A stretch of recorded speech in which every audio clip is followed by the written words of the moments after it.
Hi, welcome back to Recap Rhapsody. Today, I'd like to show you an action fantasy movie, Clash of the Titans, released in 2010. The movie follows Perseus, a demigod, the son of Zeus, embarks on an adventure as he sets out to thwart Hades, who releases the monstrous Kraken for destroying Argos. The movie uses a lot of beautiful and grandiose special effects. The most impressive are the Kraken monster and the Medusa gorgon. Warning, spoiler, please consider before watching. In ancient times, after defeating their predecessors, the Titans, the gods divided the universe among themselves. Zeus took the skies, Poseidon took the seas, and Hades, tricked by Zeus, was left with the underworld. The gods created the mortals, whose faith and prayers assured the gods' immortality. However, as time passed, the mortals began to question them and soon resist their creators, angering the Olympians. When the human king, Perseus, leads a siege at Mount Olympus, Zeus sleeps with his wife, Danae, conceiving a demigod son, Perseus. Upon discovering this, an enraged Perseus locks the queen and her newborn child in a chest and throws them into the sea. Zeus retaliates by striking the king with a lightning bolt, which severely deforms him. Perseus is found by the fisherman, Spiros, who raises the baby with his wife, Marmara.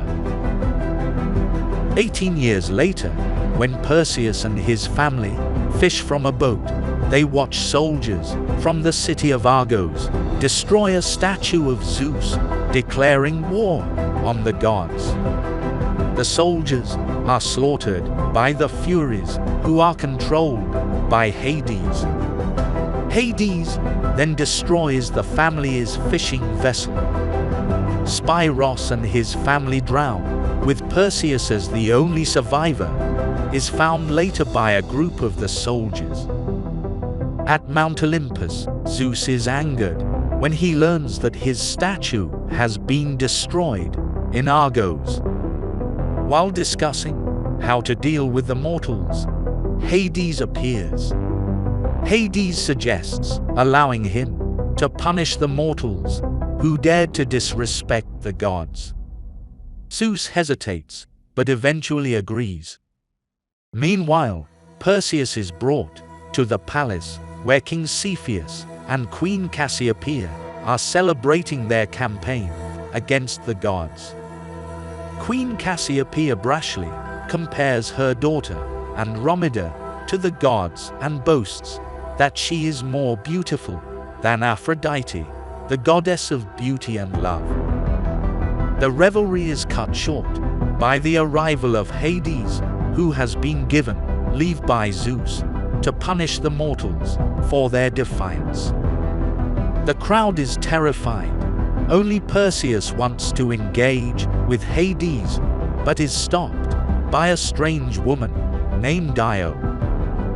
She says it's not the right time. Then Hades kills Cassiopeia by rapidly aging her and threatens to unleash his monster, the Kraken, against Argos unless Andromeda is offered as a sacrifice.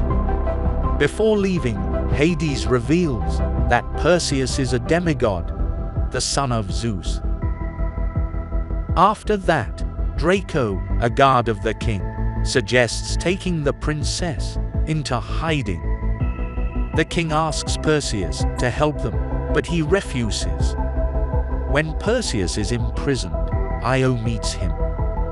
She tells Perseus about King Perseus' battle against the gods and confirms that Zeus is his father. Io also tells Perseus that if Kraken is destroyed, Hades will be weakened, and this will be the right time for Perseus to fight against him. Later, Perseus, along with Draco, Io, and some brave men, start a journey to find a way for destroying Kraken. Meanwhile, Hades goes back to the underground. He proposes Acrisius to kill Perseus, and Hades will destroy Zeus to revenge for Acrisius. Acrisius agrees, and Hades grants him power. In the journey, Draco trains Perseus how to fight.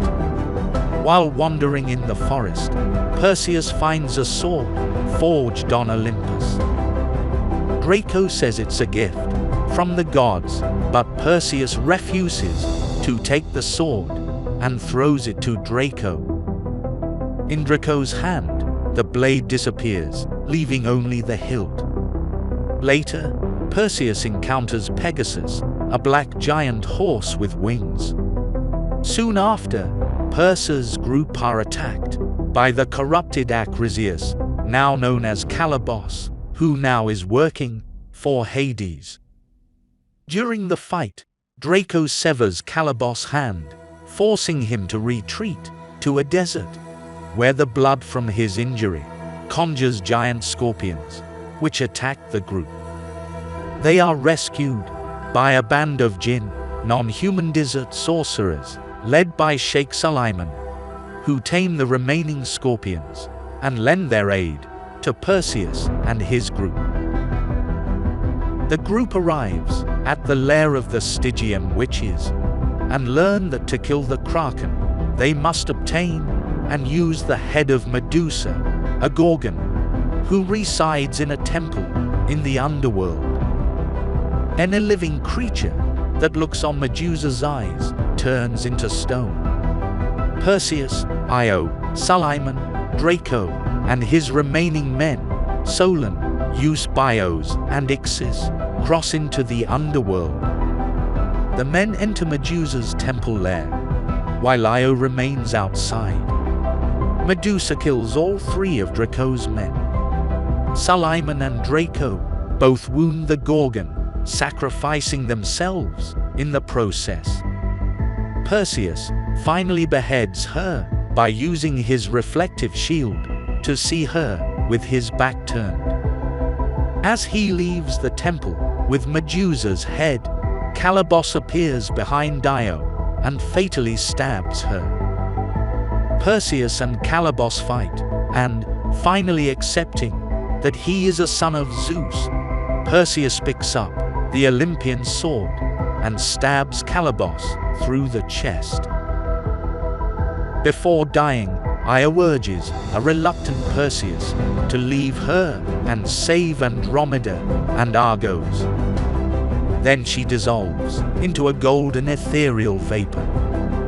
Pegasus appears, and Perseus mounts the flying horse and hastens back to Argos as the Kraken is released. The people of Argos seize and bind Andromeda to offer her to the Kraken. Meanwhile, as people die in the Kraken's wake, the balance of power on Olympus shifts. Hades reveals he does not require the faith or worship of mortals, as Zeus does, but simply their fear. Hades then effortlessly subdues the weakened Zeus. Riding the black Pegasus, Perseus arrives at Argos and exposes Medusa's head to the Kraken, which makes eye contact just before it is able to reach Andromeda. The Kraken slowly petrifies and collapses. An enraged Hades appears, intending to finally kill Perseus. Perseus, calling upon Zeus, throws his sword at Hades.